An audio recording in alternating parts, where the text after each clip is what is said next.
మొన్నటి పోరాటంలో సుప్రీంకోర్టు తీర్పు తర్వాత మొన్నటి కమిషన్ నివేదిక ప్రకారం సరే మాదిగలకైతే 9% వచ్చిందా లేదా, మాదిగలకైతే 15లో 9% వచ్చిందా లేదా, ఈ లెక్కను చూసుకుంటే మరి మాదిగలకు వచ్చిందని నేను సంతృప్తి పడితే నేను ఇంటికాడనే ఉండాలి కదా. మాదిగలతో పాటు ఇంకొక వర్గానికి 1% వచ్చిందా లేదా, మరి 59 కులాల రిజర్వేషన్ల ఫలాలు ఎక్కువ పొందిన వాళ్ళు ఎవరంటే మాలలే పొందిందని చరిత్ర ఉన్నదా లేదా, 59 కులాల్లో రిజర్వేషన్ ఫలాలు ఎవరు ఎక్కువ పొందిందంటే మాలలే పొందిందని చరిత్ర ఉన్నదా లేదా. మరి మాలలే రిజర్వేషన్లు ఎక్కువ పొందడం వల్ల నష్టపోయింది ఎవరు, మాదిగలు కదా. నష్టపోయింది ఎవరు, ఇతర కులాలు కదా. ఆ నష్టం జరిగిందని చెప్పి ఉద్యమం 30 ఏళ్ళు జరిగింది కదా. పోయి ఇప్పుడు ఎంతో కొంత న్యాయం జరిగింది అనుకుందాం, ఎంతో కొంత న్యాయం జరిగింది, ఇంకో 0.5% 1% తేడా ఉంటే నేను మాట్లాడుతున్నాను అనుకుందాం. మరి మాదిగలకు కొంత న్యాయం జరిగిందని చెప్పి నేను ఇంటికాడ ఉండవచ్చు, కానీ రేపు మాలల వల్ల నా మహర్లకు నేతకాని వల్ల కూడా అన్యాయం జరగబోతుంది. అందుకు న్యాయం జరగాలని చెప్పి నేను కోరడానికి ఇక్కడికి వచ్చాను. ఇది విషయం మర్చిపోదు. ఇప్పుడు మాదిగలకు ఎంతో కొంత వాట వచ్చింది, 0.5% 1% పెంచుకునే పోరాటానికి నేను ఎవరిని ఒప్పించాలో ఎవరిని మెప్పించాలో నా ప్రయత్నం నేను చేస్తాను. కానీ నాకు సంతృప్తి ఏంటిది, అందరికీ న్యాయం జరగకుండా ఒకరికే న్యాయం జరిగింది అనుకుంటే నాకు సంతృప్తి కాదు. అందరికీ న్యాయం జరిగేంత వరకు నేను పోరాటం చేయడం నాకు సంతృప్తి. అది ఈ లెక్కన ఈ రాష్ట్రంలో తెలంగాణ రాష్ట్రంలో ఉండబడిన మహర్ సమాజం నేతకాని సమాజం మధ్యలో అవినాభావ సంబంధాలు. ఇక్కడ నేతకాన్ అంటే అక్కడ మహర్ అంటే ఇక్కడ నేతకాన్ లాగానే సర్టిఫికెట్ల కాడ ఎలాంటి తేడా లేకుండా ఉన్న సమాజం మహర్ అండ్ నేతకాని సమాజం. ఇప్పుడు నేను అంటున్నా, బలవంతుల మధ్యలో అతిపెద్ద జనసంఖ్య గల మాదిగలే రిజర్వేషన్ ఫలాలు పొందలేక వాళ్ళతో సమానంగా నిలబడలేక వెనుకబడిపోయినాం కదా. బలవంతులైన అంబేద్కర్ సాధించి పెట్టిన రిజర్వేషన్ ఫలాలు ఏకపక్షంగా పొంది డెవలప్ అయిన లక్షల కోట్ల రూపాయల వ్యాపారాలు చేసే 60 ఏళ్లుగా చట్టసభలకు నాయకత్వం వహించే లక్షల కోట్ల రూపాయల వ్యాపారాలు చేసే వాళ్లకు, రాజకీయంగా పలుకుబడి ఉన్న వాళ్లకు మధ్యలో ఈ తెలంగాణలో జీవించే మహర్లు, తెలంగాణలో జీవిస్తున్న నా నేతకాని వర్గం పోటీ పడుతుందా అంటే నేను అంటున్నా. ఇప్పుడు చూడండి, రాష్ట్ర జనాభా లెక్కల ప్రకారమే 32 లక్షల మాదిగలు వచ్చిండ్రు, 15 లక్షల మంది మాలలు వచ్చిండ్రు. అంటే 15 లక్షల మంది మాలల దగ్గర 32 లక్షల మాదిగలే తట్టుకోలేని పరిస్థితులు ఉన్నప్పుడు మరి మూడో జనసంఖ్య గల నా నేతకాని నా మహర్ సమాజం ఎలా తట్టుకొని నిలబడుతుందో ఒకసారి అర్థం చేసుకోవాల్సింది సగం చేస్తుంది. వీళ్ళే నిలదొక్కుకోలేదు కదా, వీళ్ళే నిలబడలేదు కదా, వీళ్ళే నిలబడలేదు కదా. మరి నా నేతకాని సమాజం నా మహర్ సమాజం ఎలా నిలవకుంటుంది? రేపు మీ పిల్లల చదువుల సంగతి ఏంది, మీ పిల్లల ఉద్యోగాల సంగతి ఏంది, మీరు ఆర్థికంగా ఏ విధంగా ఎదుగుతారు, రాజకీయంగా ఎట్లా పైకి వస్తారు, దానికి గ్యారంటీ ఏమున్నది? ఒకే ఒక్క గ్యారంటీ, వాళ్ళతో కలిసి ఉంటే గ్యారంటీ లేదు, కానీ వర్గీకరణ సాధించి ప్రత్యేక గ్రూప్ వస్తే మాత్రం గ్యారంటీ ఉన్నది. వాళ్ళతో ఉండడం వల్ల గ్యారంటీ లేదు, కానీ నీ వాటను కోరుకొని సాధించడం వల్ల నీ డెవలప్మెంట్కు, నీ అభివృద్ధికి గ్యారంటీ ఉన్నది.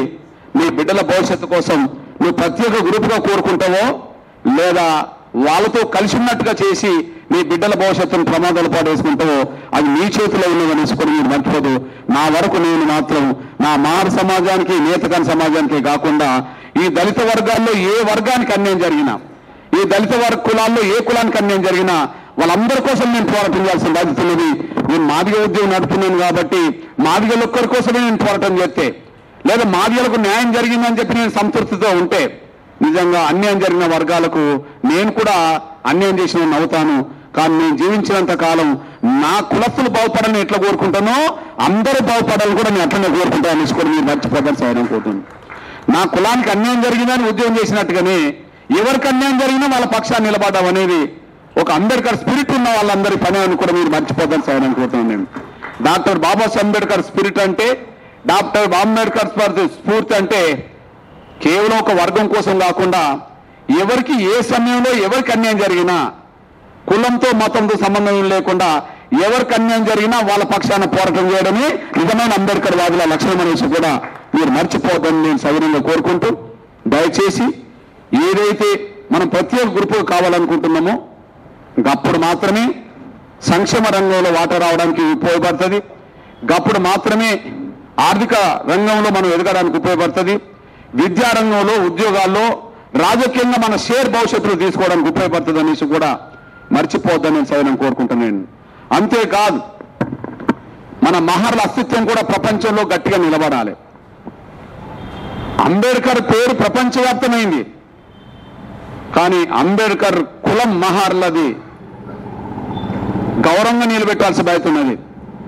మీరు అంబేద్కర్ పేరు ధైర్యంగా గర్వంగా మేము మహర్లమని చెప్పుకుంటే అది మీకు గౌరవం ప్రపంచంలో నిలబడుతుంది. కానీ కారణాలు ఏమైనా మహర్లమని రాసుకుంటే ఇక్కడ కుల సర్టిఫికెట్ దొరకదాను, మహర్లమని రాసుకుంటే ఇక్కడ ఉద్యోగాలు రావను, మహర్లమని రాసుకుంటే ఇక్కడ చదువుకోవడానికి ఇబ్బంది పడతామని చెప్పి మహర్లు అయితేనేమో ఆర్టీఓ సర్టిఫికెట్ తీసుకోవాల్సి వస్తుంది, అదే మాల తీసుకుంటే ఎంఆర్ఓ సర్టిఫికెట్ ఇవ్వాల్సి వస్తుందని చెప్పి ప్రపంచాన్ని ప్రభావితం చేసిన అంబేద్కర్ వంశస్థులైన మీరు కేవలం చదువు అనే దాని మీద ఇంకో దాని మీద సొంత మహర్ అస్తిత్వాన్ని పరంగా పెట్టుకోవద్దని చెప్పి నేను సైన్యం మహర్ అస్తిత్వాన్ని పరంగా పెట్టద్దు.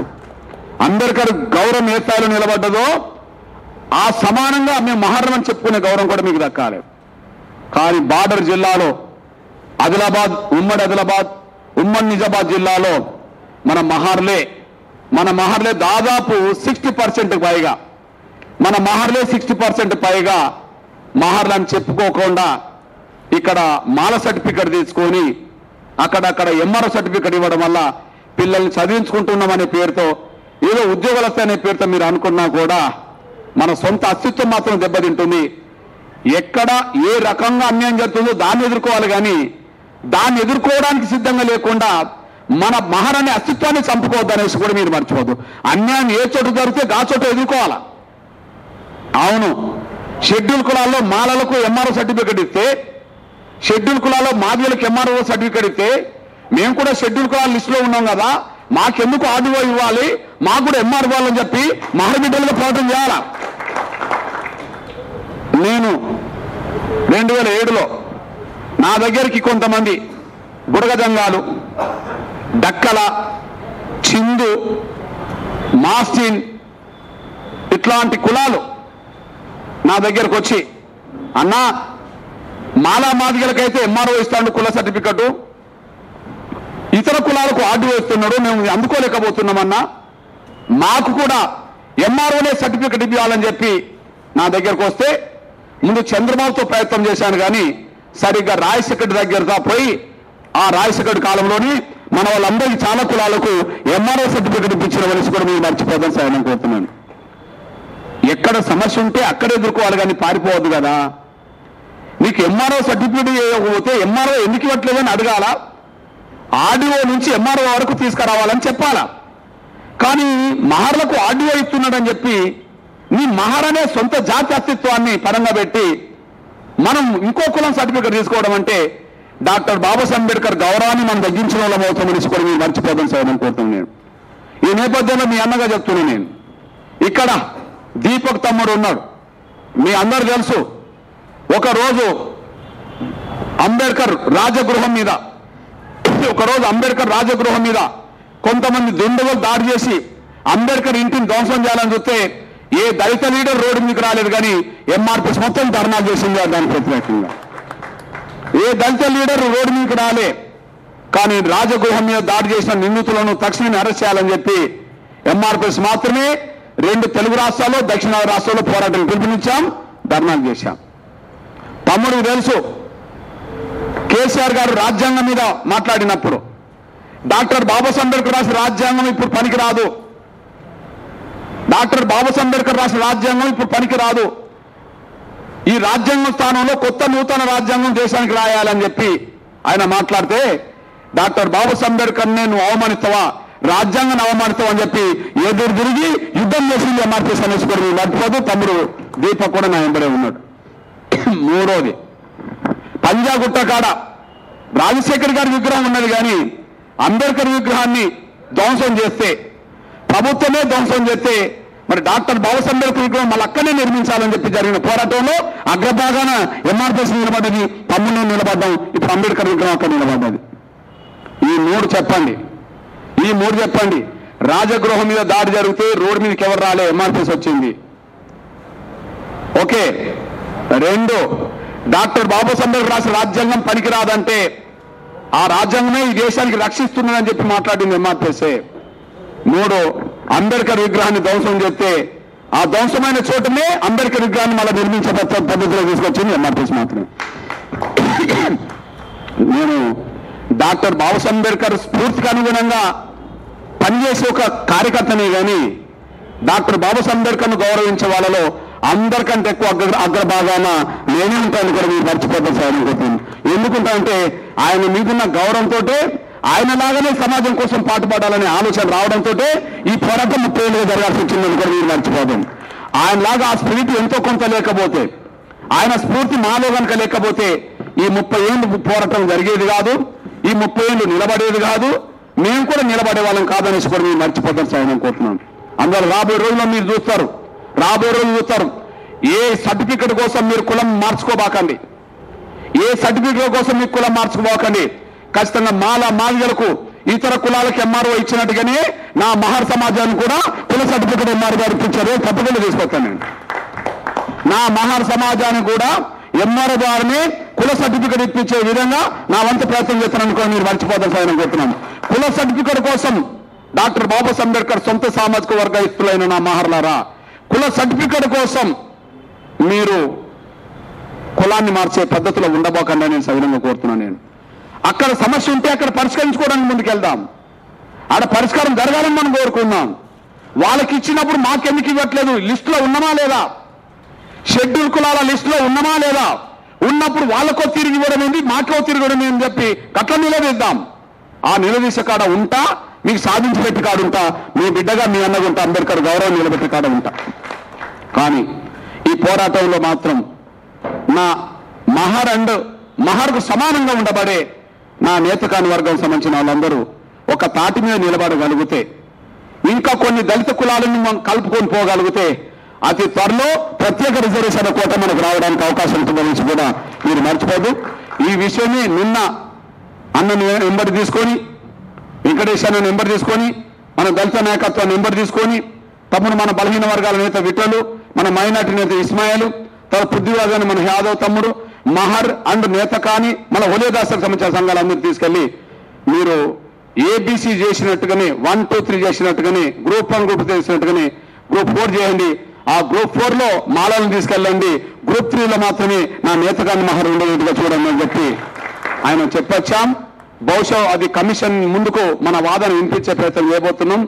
3 ఎందుకున్నాయి, గతంలో 4 ఉన్నప్పుడు 3 ఎందుకు చేశారు, ఎవరు ఒత్తిడికి 3 వారికి ఆపేండ్రు, దాన్ని 4 చేసి అందరికి న్యాయం చేసే విధంగా ముందుకెళ్లాలని చెప్పి అతి త్వరలో కమిషన్ ముందుకెళ్ళబోతున్నాం.